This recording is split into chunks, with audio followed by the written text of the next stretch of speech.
네, 안녕하세요. 슬기로운 안녕하세요. 팩트체크 저자 정재철입니다.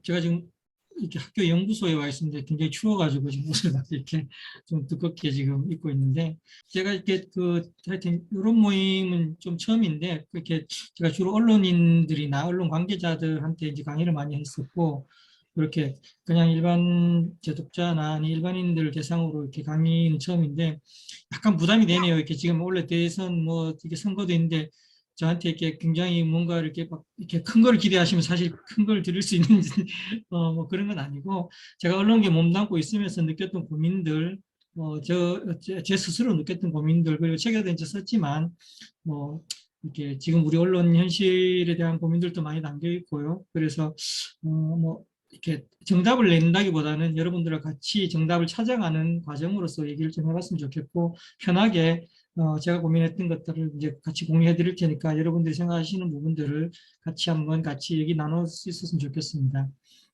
이거 뭐 이게 자기 소개니까 그냥 한번 쭉 보시면 될 것 같고요. 하여튼 팩트 체크 관련돼서 저는 오래 전부터 뭐 국내에서는 거의 제일 처음에 이렇게 관심을 갖고 국내에 소개도 하고 이런 이제 과정이어서 팩트 체크 전도사, 그리고 이렇게 나이 많으신 분들 만나면 전도사라 그러고 좀 젊으신 분들 만나면 덕후다 이러는데, 팩트 체크에 대해서 관심 갖고 뭐 어떤 동향이 있는지, 외국에 있는 어떤 것들이 있는지 이런 것들 이렇게 같이 얘기 나누는 걸 굉장히 좋아합니다. 덕질을 많이 합니다. 그래가지고 뭐 덕후라 하도 좋고 전도서도 좋고, 아무튼 팩트체크가 우리 사회에 꼭 필요한 대목이다 생각이 들어서 그런 활동을 하고 있습니다. 간단하게 뭐 이렇게 다들 아실 만한 내용이지만 간단하게 이렇게 준비한 내용을 말씀을 좀 드리겠습니다. 광고학에서 나온 얘기인데요. 미국 도시 직장인들이 하루에 접하는 뭐랄까 저 광고 노출이 5천 건 정도 된다고 합니다. 이렇게 눈 떠서 새벽에 눈 떠가지고 밖에 나가서 일을 하고 집에 돌아서 잠자리에 누울 때 정도쯤 되면은 하루에 5천 건 정도의 어떤 광고에 노출이 된다, 이렇게 얘기를 하고 있습니다. 근데 이건 광고만 얘기하는 거고요. 여기에 무슨 뉴스나 정보 이런 것들을 하면 훨씬 더 많은, 이게 수많은 정말로 이렇게 우리가 이렇게 어떤 정보에 노출이 되는 거고요. 그래서 어떤 분 뭐랄까 칼럼에서 봤었는데, 그 이렇게 유튜브에 올라오는 영상이 매일 올라오는 영상이 72만 시간 뭐 이 정도 된다는데, 그러면 이거를 하루에 올라오는 이 영상을 다 보려면은 24시간 동안 매일 잠도 안 자고 봐도 83년이 걸린다고, 죽을 때까지 봐도 이걸 다 못 보는 겁니다. 그러니까 얼마나 많은 지금 우리 주변의 정보들이 이렇게 많이 쌓이고 있고 많은 정보들이 돌아다니는지 이런 것들을 좀 이렇게 생각할 수 있을 것 같습니다. 근데 여기에 이제 언론까지 가세를 해가지고 정말 우리나라 같은 경우에도 언론 너무 많다고 할 정도로 지금 많은 언론들이 뉴스를 쏟아내고 있기 때문에 정말 정보의 홍수다, 이렇게 볼 수 있을 것 같습니다. 지금 2019년 이거 자료인데 간행물만이 한 12,700개 이 정도 되니까요. 뭐 어마어마한 거죠, 사실. 그리고 그러다 보니까 사람들이 이제 뉴스 뭐 신문 보는, 제가 이제 몸담고 있는 곳이 신문이긴 하지만 종이신문을 보는 경우는 거의 없는 것 같고, 특히 젊은 분들은 더 많이 그렇고요. 대부분 디지털로 많이 이렇게 보시고, 뭐 딱히 이렇게 매체가 아니더라도 다른 형태로 유튜브든 다른 형태로 또 뉴스나 이런 것들 정보를 많이 소비하는 것들이 많이 바뀌고 있는 것 같습니다. 뭐 그런 내용들 다루고 있고, 그러다 보니까 인터넷 허위 정보, 온라인 허위 정보에 대한 우려, 걱정 이런 것들이 굉장히 많고, 제가 이렇게 오늘 말씀드리는 것도 그 부분인데요. 그런 우려들이 굉장히 많고 실제로 그게 여러 가지 조사에서 많이 드러나고 있습니다. 외국도 마찬가지고 이렇게 허위 정보에 대한 우려들이 굉장히 지금 많이 증가하고 있고, 전 세계적으로도 그런 고민들 다 비슷합니다. 그런데 우리나라는 세계적인 평균보다 좀 더 높다. 그래서 어떤 우리나라의 언론 환경이나 아니면 온라인 환경들이 좀 이렇게 우려스럽다라는 걱정들을 많이 하시는 것 같아요.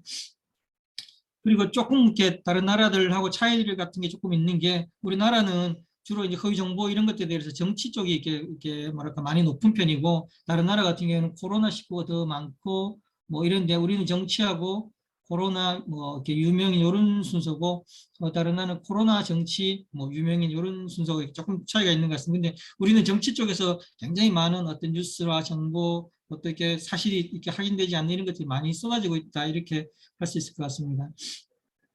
그리고 플랫폼들은 뭐 요즘은 유튜브에 대해서 워낙 많이 그렇게 돼 있고 유튜브를 통해서 많이 걱정하는데 외국은 또 이렇게 유튜브에 대한 걱정보다는 오히려 다른 메신저 앱 이런 것들이 더 많더라고요. 아니면 페이스북이나 이런 쪽에서 온라인 허위 정보가 더 많이 유통이 된다 이렇게 보는 시각들이 많고 있습니다. 그래서 우리랑은 약간 차이가 있는 것 같다 이렇게 볼 수 있을 것 같고요. 근데 이렇게 재밌는 게 가짜뉴스 이게 제가 책에도 조금 다뤘었는데 가짜뉴스에 대해서 사람들이 어떤 식으로 생각을 하냐면은 우리나라 국민들은 가짜 뉴스를 얼마만큼 가짜와 진짜를 얼마만큼 구별할 수 있을까 이런 걸 물으면은 이렇게 뭐 한 40 몇 프로 이렇게 된다 이렇게 이제 사람들이 이렇게 설문조사를 합니다. 근데 그러면 당신은 그러면은 가짜 뉴스에서 진짜를 구별할 수 얼마만큼 구별할 수 있습니까? 그러면은 평균보다 훨씬 높게 이렇게 보는 겁니다. 그러니까 나는 잘 안 속을 거다 생각을 하고 대신에 다른 사람들은 다 속을 거다 이렇게 보는 겁니다. 이게 전 세계적으로 다 비슷합니다. 그런 것도 이제 언론학에서는 제3자 효과라고 합니다. 이렇게 자기보다 거리가 있는 사람들은 거리가 먼 사람들은 이런 이렇게 정보에 대해서 잘 모를 것이다. 그리고 이렇게 정확하게 파악을 못할 것이다. 이렇게 이제 평가를 하는 겁니다. 그런데 그걸 제3자 효과라고 하는데 자기는 그렇지 않을 거다 이렇게 하는데 사실은 가짜뉴스가 사람 피해가지 않습니다. 이렇게 누구든지 언론인들도 속기도 하고 뭐 매체 언론사들도 속기도 하고 이러고 뭐 전문가들도 속고 그럽니다. 그러니까 어떤 뭐 나는 괜찮을 거다 이렇게 하는 것도 굉장히 어떻게 보면 웃긴 거고 오만한 것이다 이렇게 볼 수 있을 것 같습니다.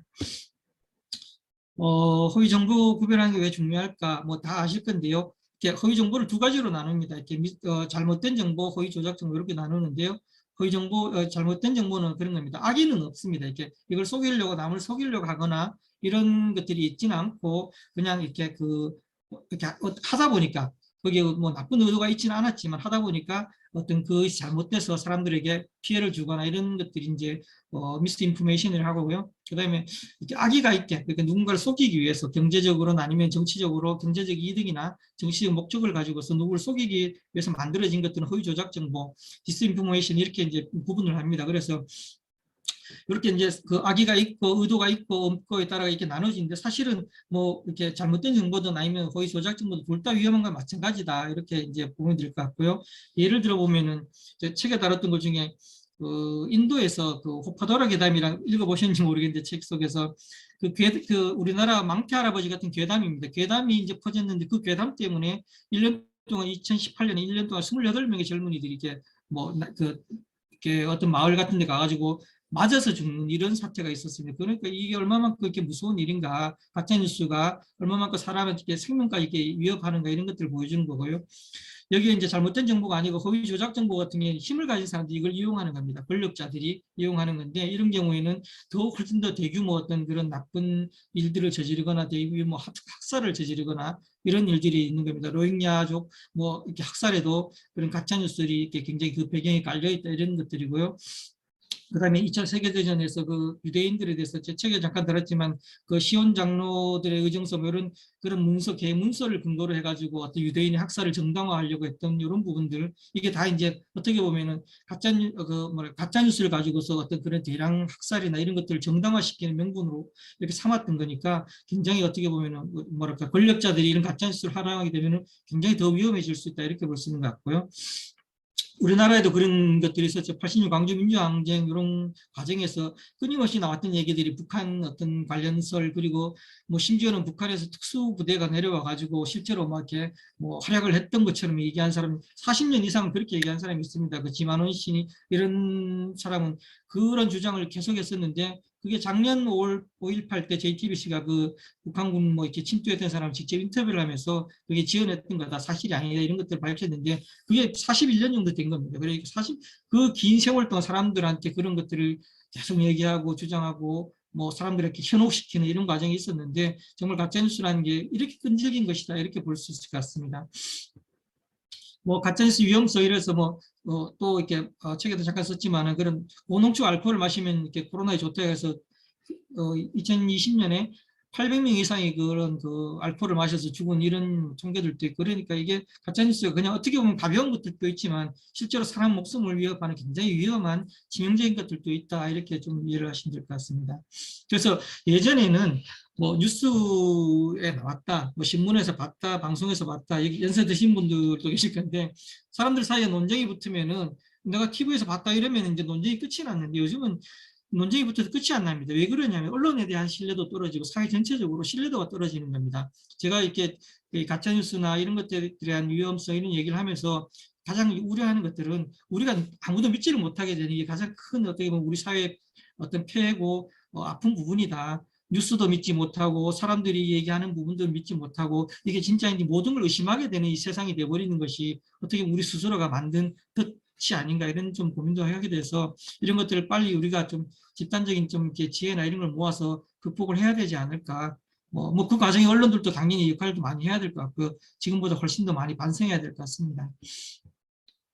뭐 가짜뉴스의 개념 이런 것들은 그냥 좀 보시면 될 것 같아요. 뭐 이렇게 쭉 보시면 아실 것 같고 조작성이나 형식성, 의도성 이런 것들이 있다고 하는데 전문가들은 또 이렇게 조금씩 다 차이가 납니다. 이거 뉴스의 어떤 형식을 띠지 않아도 가짜뉴스 볼 수 있다 이렇게 보는 분들도 계시고 뭐 이렇게 지금 언론에서 내는 오보들을 과연 가짜뉴스로 볼 거냐 이런 뭐 이렇게 약간 반론을 제기하는 분들도 있고 여러 가지가 있는데 뭐 그런 부분을 세세히 이렇게 뭐 다룰 필요는 없을 것 같아요.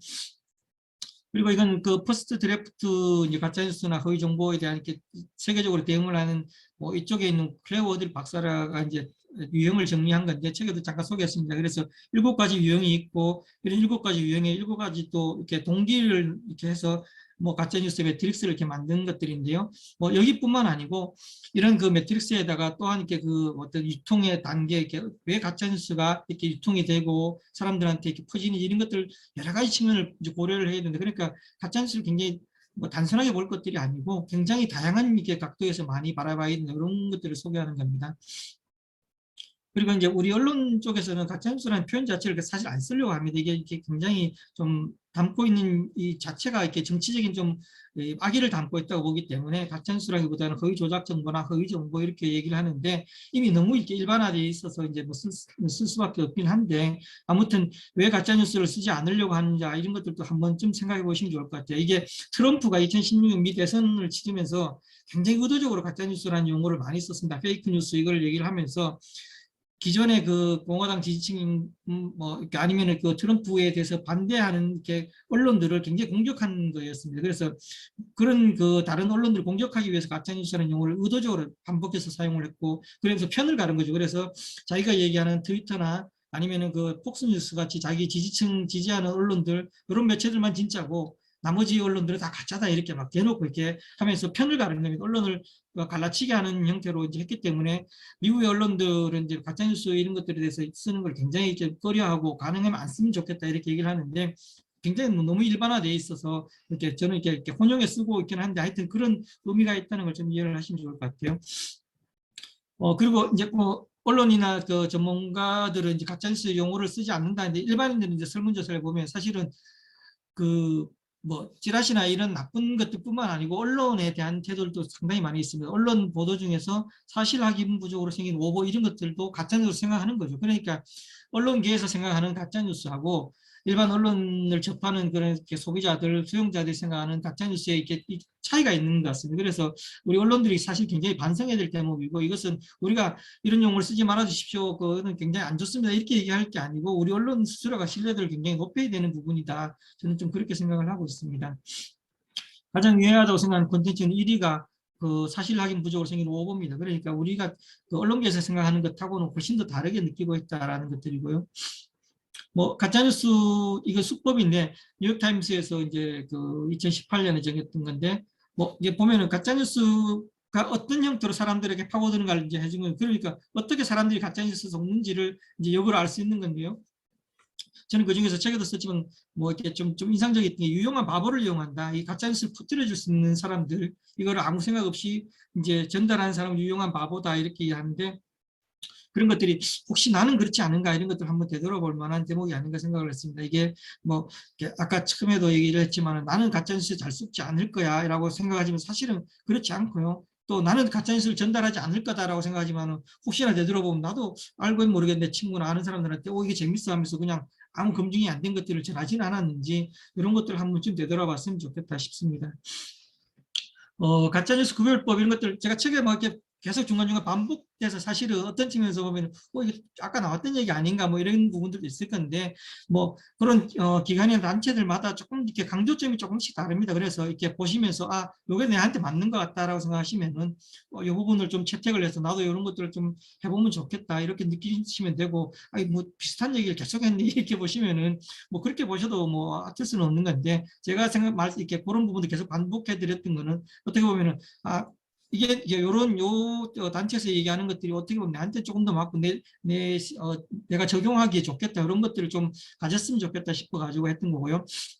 그거는 각 단체들마다 생각하는 뭐 강조점이 다르기 때문인 것 같고 요거는 포인트라고 미국의 어떤 그 미디어 연구기관 지금 보면 팩트체크 뭐 이렇게 서밋을 주도하고 이런 것들 기관을 이제 하는 뭐 뭐랄까 허브 같은 이런 건데 포인터 재단에서 냈던 건데 뭐 그냥 알만한 내용들입니다. 이게 벌써 한참 된 거 2018년쯤 나온 거니까 뭐 주소를 확인하고 검색하고 이런 주장들 마지막에 보면 자극적이고 감정적 제목을 주의해야 된다 이런 얘기 나오는데 뉴스나 정보를 이렇게 하면서 가짜뉴스의 가장 큰 이렇게 단서가 그런 겁니다. 사람들이 감정을 흔드는 겁니다. 이 사람한테 전달됐을 때 이게 그냥 밋밋한 것 같으면 그걸 전달할 필요가 없는 거죠, 사실은.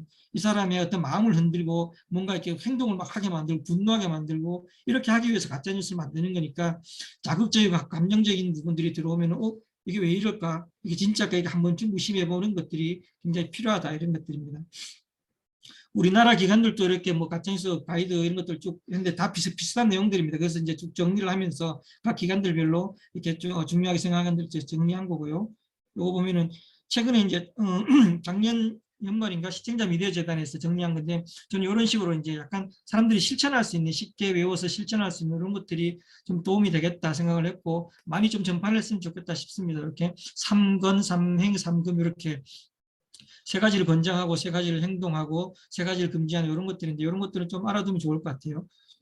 그래서 이 내용들은 뭐 사실과 의견을 구분하고 비판적 사고하고 공유하기 전에 한 번 더 생각하고 이런 내용인데 쉽게 찾아볼 수 있을 겁니다. 아마 그 팩트체크 넷이나 아니면 시청자 미디어 이런 것들이 보면 많이 공유가 되고 있으니까요. 찾아볼 수 있을 것 같고요. 여기 간단한 짧은 영상 이렇게 한번 보시면 좋을 것 같아요. 노래도 있고 지금 소개하는 영상도 있습니다. 팩트체크 넷에서 하는.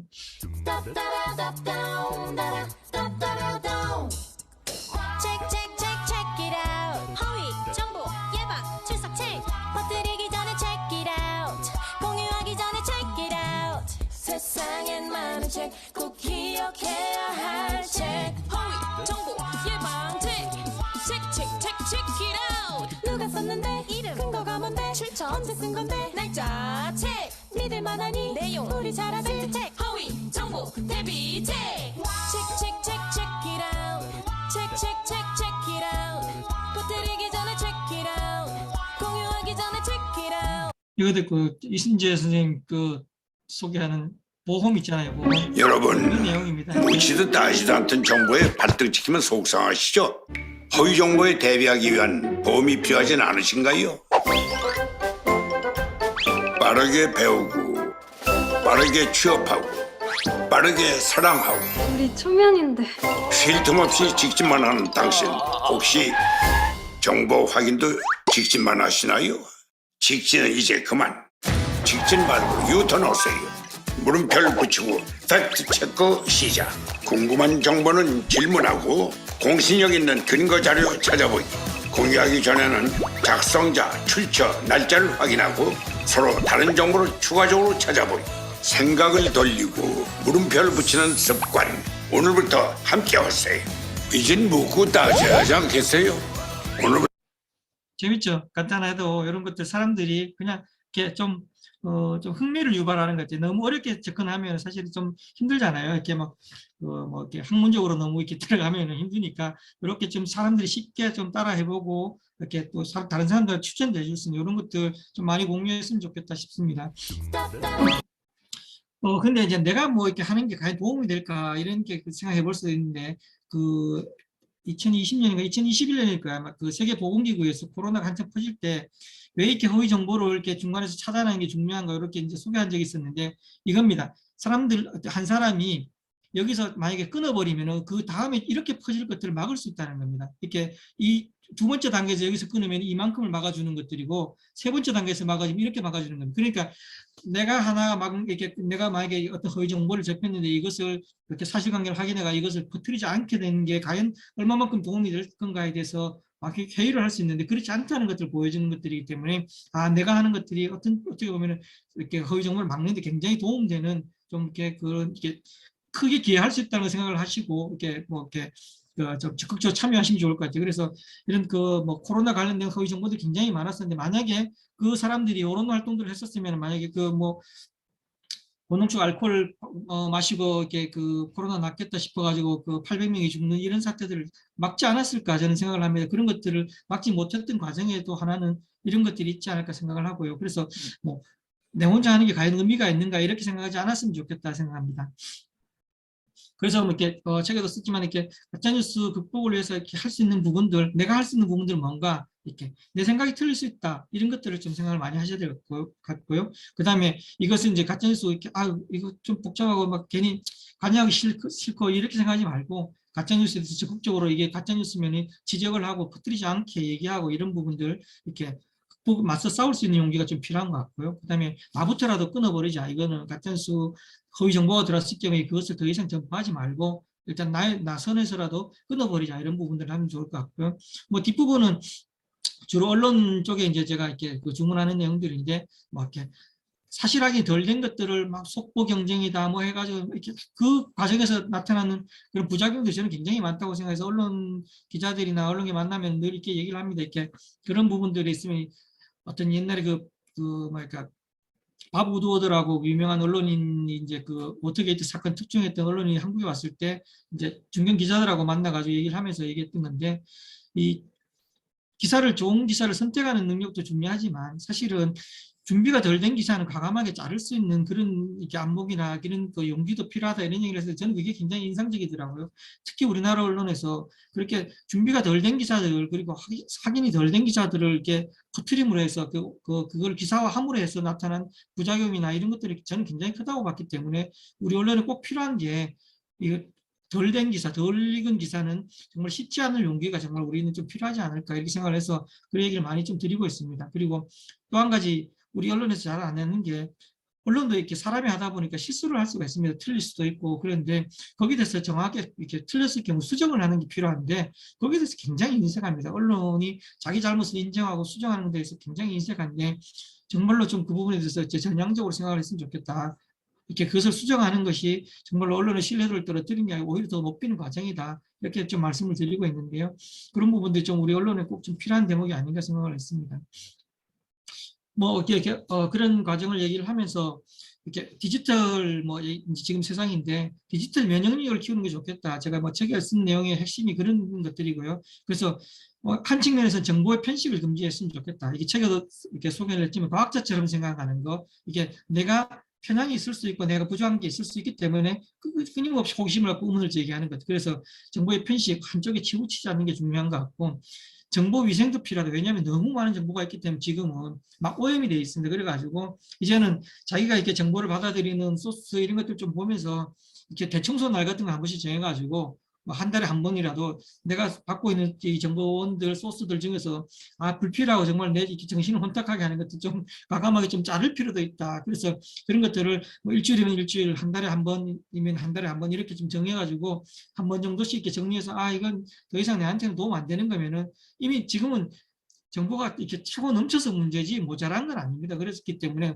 필요한 정보를 잘 고르는 게 중요한 거지 너무 많다고 해서 도움되는 건 아니기 때문에 과감하게 그런 것들을 좀 정보에 대해서 이렇게 정보 위생을 좀 지키는 이런 습관들을 좀 길러보는 게 어떨까 이렇게 좀 제안을 하고 있습니다. 팩트체크 관련된 것들은 책에도 소개했는 내용입니다. 아까 앞에도 조금 소개됐던 내용이고요. 최근에 이제 팩트체크 넷에서 이렇게 해주는 건데, 팩트체크 이제 순서들을 만들었다고 예쁘게 잘 만들었다고 그래서 제가 짧게 그냥 보여드릴게요. 보시면 알 것 같은 팩트체크 아이템을 찾고 검증 가능한지를 여부를 판단을 하고, 그 다음에 다른 팩트체크들이 이제 검증한 것들이 있는지 확인을 해보는 과정들, 그리고 그 다음에 진술문을 작성하고 그다음에 자료를 조사하고 결과물을 작성한다. 뭐 이렇게 쭉 순서들이 있습니다. 이런 것들 좀 참고하시면은 팩트 체크하는 게 이런 절차를 이제 따라서 하는 거구나 이렇게 좀 이해를 하실 수 있을 것 같아요. 그리고 이제 제가 소개했던 것 중에 가짜 뉴스나 허위 정보 중에 보면은 시각적인 자료나 이미지, 뭐 영상 이런 것들이 굉장히 많이 있는데 그런 것들에 대한 검증하는 어떤 원칙 이런 것들이 있는데요. 이건 뭐 5가지 출처, 그다음에 원출처, 그다음에 날짜, 위치, 동기 이런 것들이 있고 이런 부분을 책에 소개했는데 5가지 이게 질문에 대해서 또다시 5가지 질문을 물어나가는 게 있어요. 이 사진의 이미지가 원본입니까?부터 해가지고 몇 페이지인지 모르겠는데 이렇게 질문들을 쭉 묻는 체크리스트가 있습니다. 그 부분을 참고하시면 될 것 같은데요. 그래서 그 이미지가 예스에 가까워지면 이거 사용할 수 있는 그래서 이것은 이렇게 뭐랄까 근거가 있는 이렇게 사용이 가능한 이렇게 정보고 그렇지 않고 그것이 노에 가까우면은 활용하기엔 좀 부담스러운 이것은 좀 가짜 뉴스 아니면 가짜 이미지 가능성이 높은 것들이기 때문에 그런 질문지 체크리스트를 가지고서 참고하시면은 아마 도움이 될 것 같습니다. 이거는 팩트 체크할 수 있는 툴인데요. 책에도 좀 내용을 소개드렸고 그런 여러 가지 도구들을 모아놓은 것들입니다. 그래서 이런 것들은 이제 필요하면은 여기서 툴을 이제 자기가 이제 뭐 이렇게 가입을 해서 유료가 좀 있습니다. 그래가지고 뭐 유료로 해서 아주 이렇게 고난이도의 어떤 검증 기술을 이제 필요로 한 사람들은 그걸 해야 되겠지만 그렇지 않더라도 그냥 일반적 무료로 제공되는 툴들도 굉장히 활용할 만한 것들이 많기 때문에 그런 도구들을 가지고서 이렇게 뭐 활용을 하면서 이미지 검색은 이렇게 하고 유튜브나 이런 영상 검색은 이렇게 해서 검증도 해보고 이런 것도 한 번씩 해보시면은 아마 실제로 한번 해보시면 도움이 될 겁니다. 그래가지고 영상의 출처를 찾을 때는 어떻게 해야 되지? 이런 것들도 이제 한번 해보고 아니면 이미지가 이게 언제 나왔던 이미지지 해서 막 이렇게 이미지 역검색하는 것들을 해보면은 이게 가장 처음 이렇게 인터넷이나 온라인에 등장했던 시기 같은 걸 확인해가지고 그때 왜 이게 등장했는지 확인해 볼 수 있는 이런 과정들도 있기 때문에 그런 도구들을 활용해 보는 것들도 해보시면 도움이 될 것 같아요. 이것도 마찬가지로 벨링캣이라는 곳에서 하는 도구 모음인데 이런 도구들을 모아놓은 것들만 또 이렇게 몇 가지가 있습니다. 그래서 제가 그 책에는 한 3가지 정도를 소개드렸는데 그 중에서 2가지만 여기 지금 보여드리는 거고요.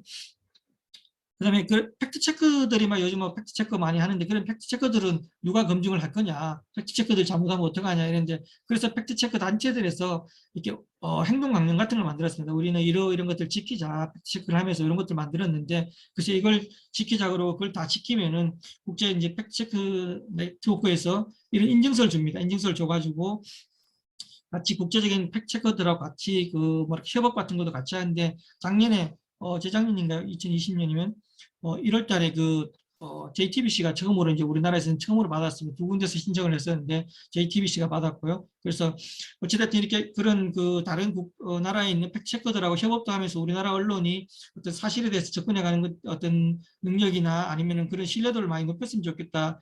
그래서 저는 개인적으로 많이 좀 추천을 해드리고 있고요. 뭐 팩트 체크를 한다고 해서 모든 것을 다 해결할 수 있는 건 아닙니다. 사실 한계도 많이 있고 그래서 이렇게 팩트 체크를 만능처럼 이해를 하시는 건 아니고요. 이렇게 조금 이렇게 도움을 줄 수 있는 내가 이렇게 세상을 보고 아니면 사실관계를 판단하는 데서 도움을 얻을 수 있는 그런 어떤 서포터즈로 인식을 하시면 좋을 것 같아요. 그래가지고 너무 이렇게 기대치를 높게 잡다 보면 팩트 체크인데 사실 별거 없네 이렇게 볼 수도 있는 거고 그게 아니고 내가 이렇게 좀 못 본 부분이 있지 않은가 이런 부분들을 좀 볼 수 있게 보는 이런 것들로서 팩트체크를 좀 이해를 하시면 좋을 것 같고 그래서 이렇게 제가 이렇게 어디 강의 가서 늘 하는 얘기인데 좀 이렇게 우리 언론이 특히 언론에서는 이렇게 좀 팩트에 대해서 좀 무겁게 좀 받아들였으면 좋겠다. 이렇게 특히 우리나라 같은 경우에 뭐 정치적으로 진영이 너무 갈라져 있다 보니까 그 진영의 입장을 대변하기 위해 가지고 팩트를 이렇게 왜곡하는 저는 그게 제일 큰 문제라고 생각을 하는데 팩트는 팩트대로 무게를 두고 그거는 굉장히 좀 무겁게 받아들이고 정치적 지향은 이렇게 조선일보가 보수 성향을 갖고 있고 한겨레가 진보 성향을 자기 정치적 성향을 갖고 있는 거는 저는 그럴 수 있다고 봅니다. 그렇지만은 그것 때문에 팩트를 바꾸거나 흔들어서는 안 된다 보는 게 저는 제 입장이고 우리 언론이 그런 면에서 좀 이렇게 반성할 대목이 많지 않은가 좀 생각을 합니다. 그래서 이게 한두 사람이 해서 될 문제도 아니고 우리 사회 전체적으로 팩트를 좀 무겁게 받아들이는 사회적 분위기 그리고 이렇게 가짜 뉴스를 조금 더 이렇게 좀 이렇게 무겁게 받아들이면서 우리가 좀 다 같이 좀 힘을 모아서 극복을 하려고 하는 이런 것들이 좀 모아질 때 우리 사회가 좀 이렇게 조금 더 건강해지지 않을까 생각을 하고 일단 미니 강연 이렇게 마치고요. 좀 같이 얘기 나눌 수 있는 부분을 좀 했으면 좋겠습니다. 여기가 되게 건조한지 목이 막 잠기고 있는데요. 아무튼 뭐 제가 여기 메일도 이렇게 적어드렸는데요. 혹시 궁금한 게 있으면 언제든지 연락 주셔도 좋고, 가끔 저 이렇게 메일 이렇게 학생들한테도 오고 뭐 메일 주시는 분들이 계십니다. 그래가지고 제가 이렇게 답변 드릴 수 있는 부분이면은 충분히 이렇게 또 제가 이렇게 답을 안 드리는 경우는 없습니다. 팩트 체크 덕후니까 이렇게 이거 같이 공유하는 것도 좋아하고 해서 안 드리는 경우 없으니까, 혹시 뭐 궁금해 하시거나 아니면 또 이렇게 필요한 저한테 혹시 있는 자료들이나 정보들 혹시 도움 받고 싶은 부분이 있으시면 또 이렇게 드릴 수 있으니까 언제든지 연락을 주시면 같이 할 수 있도록 하겠습니다. 고맙습니다.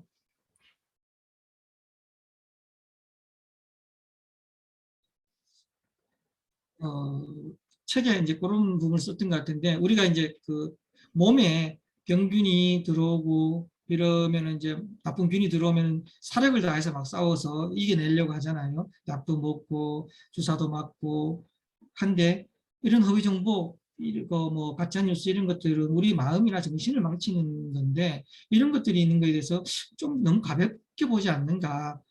뭐 이렇게 몸에 그런 균이 들어오면 싸우는데 왜 이런 것들에서 너무 가볍게 보는가. 그것이 내가 아니면 된다. 어떻게 보면 내 이웃이거나 내 가족이 만약에 그런 피해를 당했다고 생각하면 저는 그렇게 가볍게 보지는 않을 것 같아요. 그래서 조금 더 그런 면에서는 조금 더 좀 무겁게 보면서 우리가 좀 할 수 있는 것들을 각자 자기가 있는 위치에서 할 수 있는 것들 찾아가고, 또 혹시 힘이 필요하면 서로 이제 좀 힘을 모아보기도 하고, 좀 이런 활동들을 좀 했으면 좋겠다 싶고, 이런 작은 이렇게 그런 울림들이 조금 큰 이게 뭐 강물처럼 될 수도 있다고 생각합니다. 이게 막 대단한 것들은 아닌자 할지라도 그래도 조금 더 언론의 어떤 그 잘못된 어떤 관성이나 이런 걸 바꾸는 데도 도움을 줄 수 있고요. 또 뭐 또 우리가 뉴스나 어떤 정보를 취할 때도 또 새로운 하나의 어떤 틀 같은 거를 만들어 볼 수도 있는 거고, 그래서 그것이 작은 사회의 변화도 일으킬 수 있다고 보기 때문에 그런 것들을 이렇게 내가 나로부터 뭔가 조금씩 변화를 좀 만들어 보자, 이런 것들을 해봤으면 좋겠다 싶습니다. 책이 그런 데서 조금이라도 도움이 됐으면 좋겠고요.